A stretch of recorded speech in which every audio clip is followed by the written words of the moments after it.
Assalamualaikum warahmatullahi wabarakatuh. Perkenalkan, namaku Fathia Nantolif Sukmara, biasa dipanggil Olive, dan aku diamanahkan untuk menjadi guru kelas berhitung untuk paket B.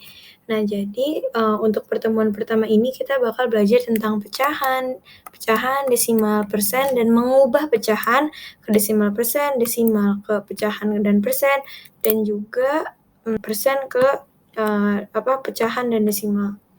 Oke, yang pertama kita masuk ke pecahan. Pecahan itu apa sih, Kak? Jadi pecahan itu adalah sebuah perbandingan yang terdiri atas pembilang yang atas nih pembilang dan penyebut yang bawah. Nah, pembilang itu apa? Penyebut itu apa?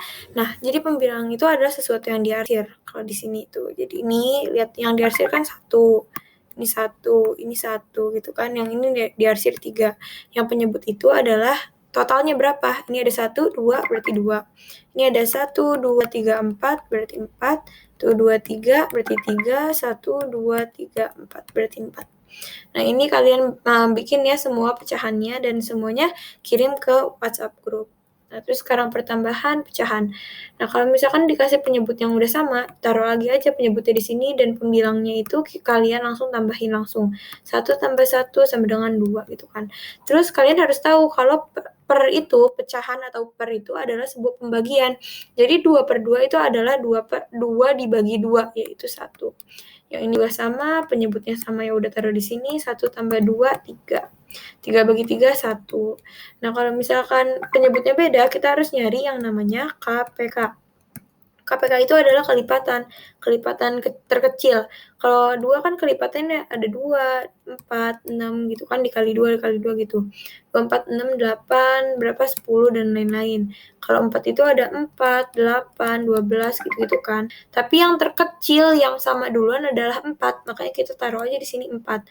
Terus ini dapat dari mana? Yaitu dapat dari 4 dibagi 2, yang ini dikali 1.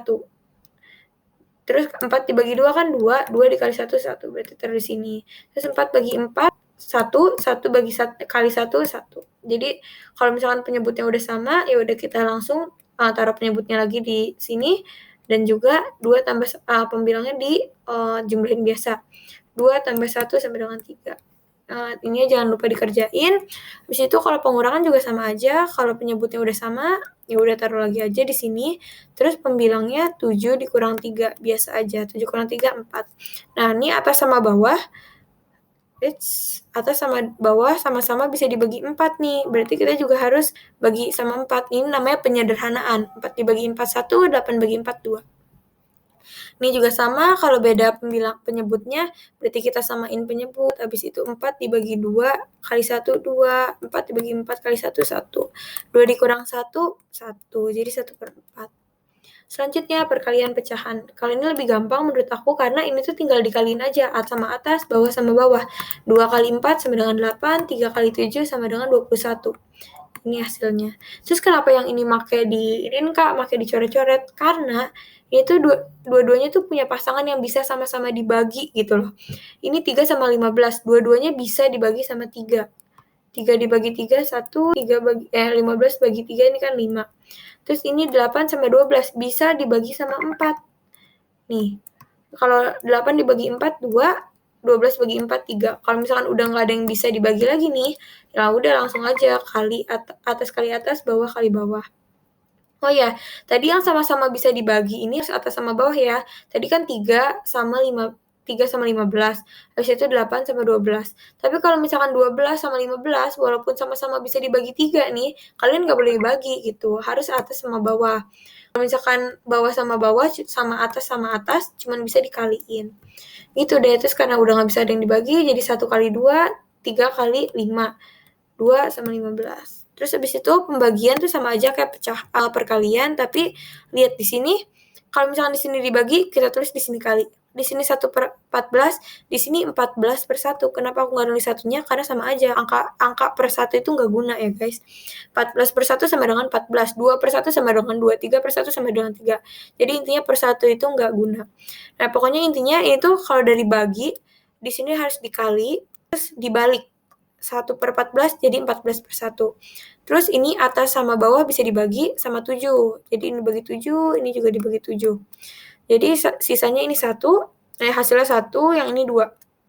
2 dikali 2, 4. 1 dikali 1, 1 gitu kan. Jadi 4/1 sama dengan 4. Nah, ini juga sama ya. Ini 3/5, tulis 3/5. Di sini dibagi, di sini ditulisnya dikali. Ditulisnya harus dikali ya. 6/7 jangan lupa dibalik. 7/6. Gitu deh. Terus kita masuk ke desimal. Desimal itu apa? Desimal itu sebenarnya angka yang punya koma apapun itu. Kayak misalkan 2,3, 3,7, 3,5 gitu sama aja itu sama dengan desimal. Desimal ini didapat dari pembagian yang bersisa. Misalnya di sini contohnya itu 12 dibagi 8. Yang kita tahu kan ini tuh 1 sisa 4 kan. Nah, tapi si sisanya lagi di sini ya, sisa 4 tuh mulai dari sini. Nah, 4 masih mau tuh dibagi sama 8. Jadi kita tulis koma di sini, habis itu kita taruh 0 di bawah. Jadi 40 dibagi 8 kan jadi bisa kan, jadi 5. Terus tulis lagi 5 kali 8 sama dengan 40, terus dikurang sama dengan 0.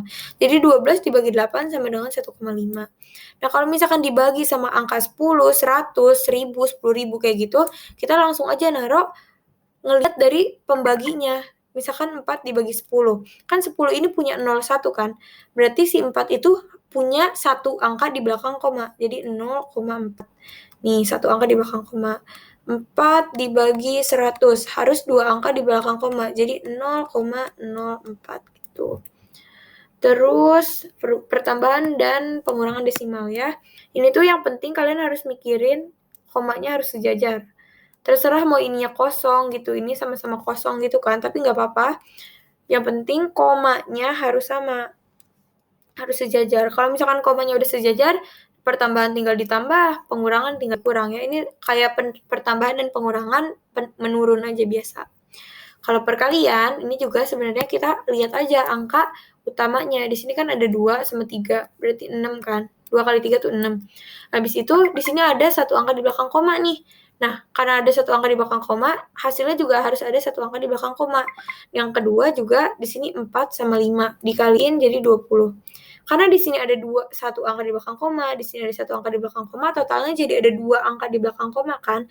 Nah, jadinya kita juga harus nulis 2 angka di belakang koma. Tapi ini kenapa kakak nulisnya 3, Kak? Nah, karena sebenarnya 0 yang di paling ujung di belakang koma itu nggak guna. Jadi ini tuh bisa aja nggak dilihat. Ini tuh sama aja tuh kayak 0,02. Jadi tetap berapa? 2 angka di belakang koma gitu. Yang ini juga sama, perkalian biasa, tapi di sini ada satu angka di belakang koma gitu. Nah, kalau pembagian kita lihat di sini 2,5 sama 0,5. Dua-duanya punya satu angka di belakang koma. Makanya kita harus ngilangin dulu nih komanya dengan cara dikali 10. Jadi 2,5 dikali 10 itu dia bisa mundurin koma. Jadi 25,0. Sama aja sama dengan 25 gitu kan. Kalau misalkan aku kasih ya 2,5 dikali 100. Berarti komanya tuh mundur 2 kali gitu. Jadi yang pertama di sini, mundur lagi di sini. Berarti kita harus nulis di antara koma ini harus ada 0.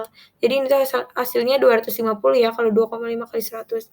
Nah, kalau misalkan di sini kan ada satu angka di belakang 0, satu angka di belakang koma, makanya kita cukup kaliin dengan 10. 2,5 dikali 10, 25, 0,5 dibagi kali 10 sama dengan 5. 25 dibagi 5, 5.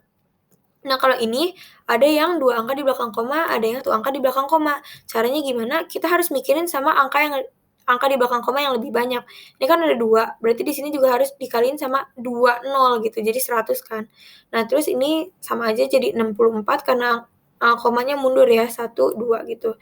Ini komanya juga mundur 1, 2. Jadi ini kan koma, jadi di sini harus ada 0. 64 dibagi 80. 64 dibagi 80 itu gimana?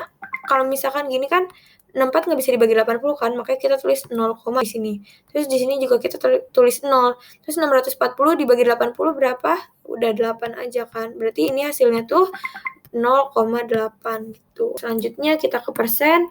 Persen ini menurut aku paling gampang karena selama penyebutnya 100, mereka bisa dijadiin persen. Itu 23/100, 23%, 99/100, 99%, dan lain sebagainya. Sekarang kita masuk ke bab yang terakhir, yaitu mengubah pecahan, desimal, dan persen. Yang pertama kita ke pecahan, mau ke desimal. Caranya gimana? Ya udah tinggal dibagiin aja, 1 dibagi 2. 1 dibagi 2 nggak bisa, kita tulis 0, di sini juga tulis 0. 10 bagi 2, 5. Udah deh, jadi hasilnya itu 0,5. Nah, kalau misalkan dari pecahan mau jadi persen nih, kita harus bikin penyebutnya itu sama dengan 100 kan. Nah, cara jadi 100 tuh berapa? Dikali 50. Tapi kalau misalkan yang bawah dikali 50, yang atas juga harus kita kali sama 50. 1 kali 50, 50, 2 kali 50, 100. Jadi 50%. Sekarang yang desimal kepecahan.